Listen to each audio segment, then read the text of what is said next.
У башкирских википедистов накоплен достаточный опыт в написании новых статей, а также по организации и участию в вики-марафонах.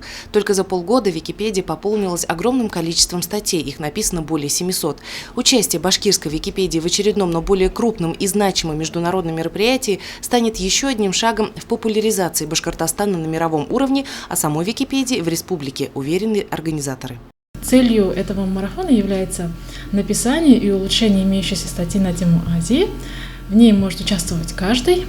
Для тех, кто написал, каждый участник, который написал 5 и более статей, ему будет направлена открытка от участников Википедии из других стран-участников. Участники, которые написали самое большее количество статей на тему Азии, они будут названы послами Азии в Википедии. Для того, чтобы участвовать в Вики-марафоне, необходимо будет зарегистрироваться на сайте. Статья должна быть значимой, она должна быть на тему Википедии, она должна быть информативной, то есть необходимо соблюдение определенных условий.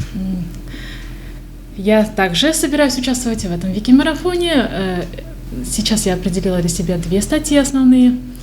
Также приглашаю участвовать всех неравнодушных телезрителей. Это очень интересно, очень важно, как для общей культуры, так и для нашей башкирской культуры, для ее развития и сохранения.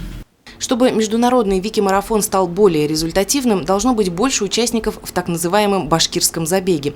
Наши википедисты призывают всех патриотов республики и родного языка написать не менее 5 статей по теме «Азия» в башкирской Википедии.